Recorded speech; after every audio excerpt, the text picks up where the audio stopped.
I actually started reading the Bible. I didn't expect the Bible.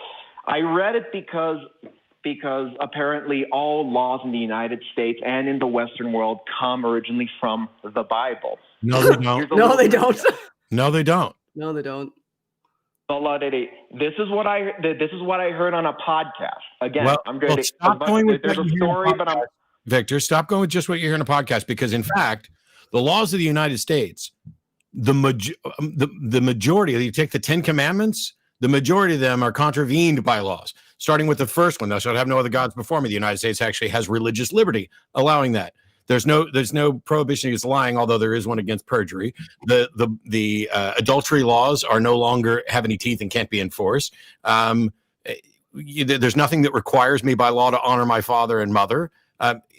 These things, the fact that societies have come up with laws, whether it be, the 10 Commandments or the Jewish law or the Code of Hammurabi or whatever, that these contribute to how societies build themselves is undeniable. But the laws and government of the United States are not based in any way on the Bible or Christianity. But I still want to get to this. So first of all, hang on. You seem to have this notion that sex is bad or masturbation is bad, something that I don't agree with at all, or that, it's too much, or that you can have porn addiction or whatever, which I don't think is possible unless you can demonstrate that it's doing something detrimental to your life. But at the end of the day, you blame all this on a demon. And I want to know, what on earth makes you think it's a demon, and how could you prove that to somebody? And that is where I could go with my experience. As for the law, again, because I want to get to the point, but it's kind of a long story, but it goes like this. On the podcast, I heard an interesting thing about the law. Here's an interesting bit of trivia, not related to what we're talking to. Did you know that in the United States, you are not a citizen of the country, the United States, but a citizen of Washington, D.C.? So I wanted to know more about law, so I got myself to studying law because I had just so much time to do so. Then, while studying law, there kept on being biblical references. I didn't read the Bible before. I was not religious. Then I read the Bible. And then I realized so much of this felt so true, especially Proverbs. Proverbs felt like a punch to the gut, like bam, bam, every other page, every chapter, because every chapter is tiny in the Bible I have. And then I saw Christ, but I still had like this anger and this emptiness. And I'm saying, Christ, if you're there, help me. So more coincidence happened. That podcaster who taught me about the law put his hand on my shoulder, did a prayer, said, you are not allowed demons anymore. And all this anger and hello? Yeah, we're still here. We're here. I'm trying to interrupt because first of all, I don't know. Because first of all, you started off with this thing that I'm not a citizen of the United States, but I'm actually a citizen of Washington, D.C. As far as I know, that must be, and is bizarrely not true. I mean, that's just not the case. And this is someone who, like, I did 8 years in the military. I'm a citizen of the United States, and you're telling me that I'm not a citizen of the United States. I'm a citizen of Washington, D.C. But you jump from that to Jesus told you that you're not going to have to deal with demons anymore. I'm just going to let Shannon talk. Deep breath, Matt. Deep breath. Okay, so Victor, I think I actually have the whole story now. So it seems to me that you had an unfulfilled life, even though you had things that ostensibly should have been fulfilling to you based on what your expectations are, but by societal standards of what should be fulfilling, like being rich and being able to travel. Those things should just, we're taught that those things should be fulfilling. When they aren't fulfilling, sometimes it can be surprising. So that would lead to some form of despair potentially, and could lead to drug use, which it sounds like you were doing as well. Then you were exposed to this podcast No, let me finish. I just want to make sure that I'm understanding this before we go down a million tangential rabbit holes. You were exposed to this podcaster. He said something about the law that you found was interesting. You realized that maybe there was some reference to the Bible that might be worth looking into. You looked into the Bible. It resonated with you somehow, but you still weren't entirely fulfilled. This podcaster, somehow you managed to get a relationship, put his hand on your shoulder, cast out these demons. And then at that point, you realized that Jesus had come into your life and the demon was gone now and you felt fulfilled. Is that a pretty succinct summary of your story? You got it perfectly right. And you're right about the drugs. There was Adderall and steroids, in fact. Okay. So none of that, and I want you to make sure that you can understand this from the perspective of somebody like me. None of that is evidence that there was a demon in you. I can understand how for you, based on, I don't want to invalidate your individual experience, I can understand how for you, when you put all of those pieces together, the coordination between you reading the Bible and finding this podcaster may have given you a sense of fulfillment. But there's all kinds of pieces that are missing from this, as far as I can tell, Victor, because how you met this podcaster, the types of things this podcaster is saying, leads me to believe that maybe you have some sort of undue influence, potentially, and that undue influence may be leading you to believe that there's a sense of fulfillment by leaving these things behind, and potentially there isn't. Or you found another purpose in your life, and that purpose being in your life, or that group of people that you've been accepted into, somehow gives you a sense of belonging to a community that was missing from you before. All of those things are reasons, very valid external reasons, why those lustful feelings that you potentially had and that feeling of unfulfillment that you potentially had could have dissipated or been replaced by other feelings. None of those to me are evidence of a demon. If you hadn't been told demons existed by somebody else external of you, you wouldn't have even made or drawn that affiliation. That affiliation seems to have been drawn for you by exposure to the Bible and exposure to this podcaster / preacher who also apparently expels demons from people. So if you're attempting to have a conversation where you're going to compel somebody like me to believe these sorts of things, you're going to need something significantly less circumstantial than that, because I just, based on this mild interaction that we're having right now with just a little tiny bit of information regarding the circumstances surrounding your conversion, can see plausible reasons that it's not what you're saying that would line up with external experience and psychology that, for a multitude of people. So I'm not compelled. Do you understand why I wouldn't be compelled? I can. And you seem to have finished almost my story in many ways. The only thing though is that this anger, because a huge driving motivation for me was anger. I hated people and I wanted revenge. So so my money making efforts, my seduction efforts, my time at the gym, that was anger. And now that anger it felt like that was expulsed from me through the power of Jesus. So it may not necessarily be the power of Jesus, though, Victor. It could be the fact that you found a community. You were throwing your energy into things you thought would make you happy, and they didn't. And continuing to throw your energy into things that you think are supposed to make you happy, that leads to disappointment spirals. And if you're in a consistent disappointment spiral and you have external reinforcement telling you these are the things that are supposed to make you happy, when you finally kind of drill it down and realize that the things that really do make you happy are individual relationships, for example, and you find an individual relationship, you can then draw the correlation that this relationship that I'm having is because of my exposure to the Bible. And it may well be because of your exposure to the Bible and Christianity that you formed those relationships, but it's the relationships themselves that may have appeased that psychological dissonance. You're drawing the conclusion that it was Jesus entering his spirit into you, when it may just be acceptance, the ability to feel as though you're atoning for things that that you feel guilty for, the realization that you can let go of the spiral of things that were supposed to make you happy that didn't, that led to disappointment. All of those things could culminate into you feeling as though that severe anxiety is abated in you, and you're no longer seeking out a source for happiness, because you found that the source for happiness is a simple thing like individual relationships, and not consistently seeking to attain things that don't actually have any sort of tangential value to being connected to humanity.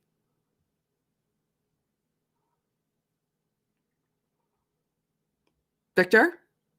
Before I say anything more, you're good, Shannon. You're good. I know about Matt Dillahunty and some of his history. I don't think I've seen you on the show, I've not been here before, so that makes sense. Are you perchance a psychologist, or just very into psychology? I have a degree in psychology. Yes, I have a degree in psychology. Yes, but I'm not a psychologist. You know your stuff. You know your stuff, and that sense of community that you're saying, that I am in agreement with you that there is other human beings in my life, but I felt like I had a community before, but once again, my opinion of people was one of hatred. And if I can say, and one more thing really, was that one thing I learned about sin and not sin is that sin isn't just doing something bad or naughty, but it's going against God's laws. And when you go against God's laws, you are living, you are cursed, and you are inviting demons into your body, into your life. Hang on. I think that you're just conflating demons with bad emotions.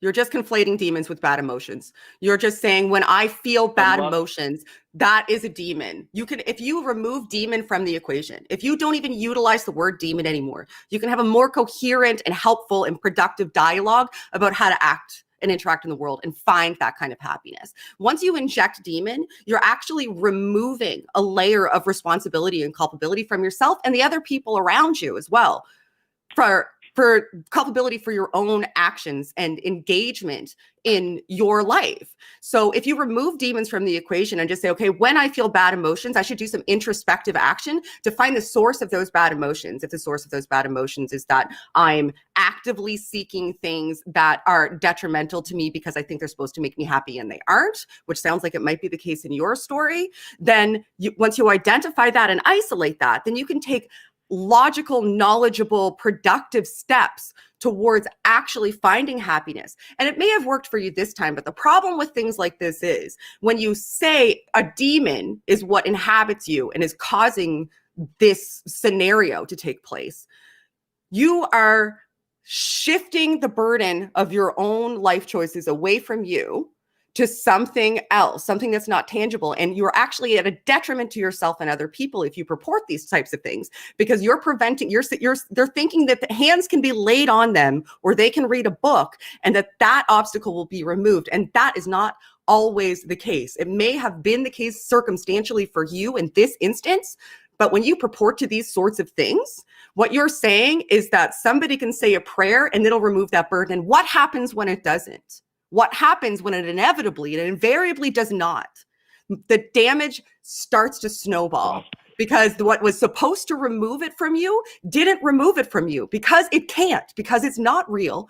What really does remove it from you is if you actually do the hard work and investing and finding out what the issue really, really is. This is a wall that you're putting in front of you because you think it solved a problem. It didn't. You're just making a correlation because of the circumstances. In part why so many believers are struggling with incredible difficulties and desperately in need of counseling, while the church, in many cases, different varieties of churches, discourage any sort of counseling that isn't directly with the minister of that church, rather than people going out and getting the help they need.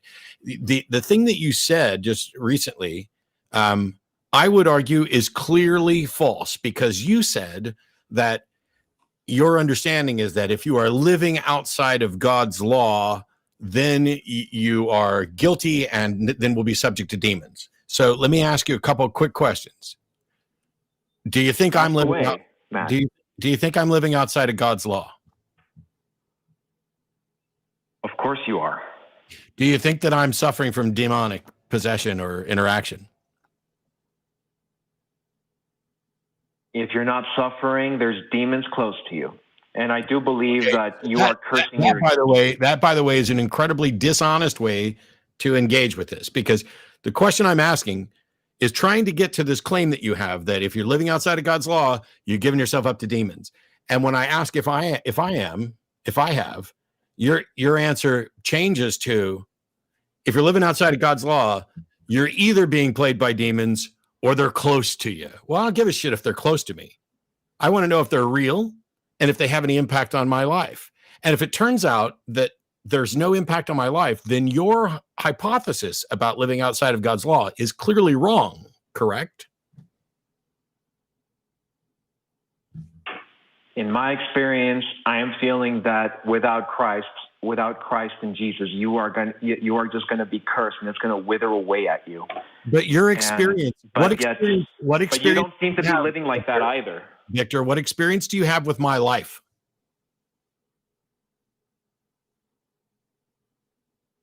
The experience I have is just that you seem like a well-adjusted man, and I'm wondering if there's any other curses in your life, because I'm just wondering are we just more and more cursed? Because I was cursed in spite of all the good things. What is a curse? What is a curse, Victor? And how could you ever demonstrate that a curse is in place?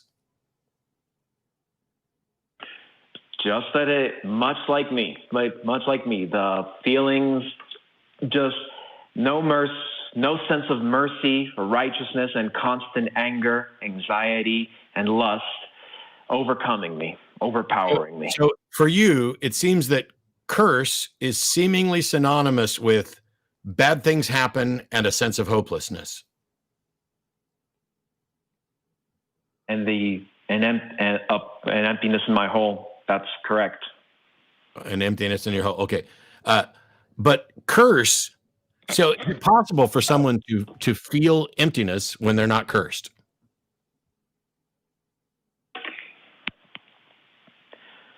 No, because if you follow God's laws, you will. No. How do you know that? So if somebody doesn't feel empty, it's impossible for somebody to feel empty when they're not cursed, is what you're saying. How do you know that?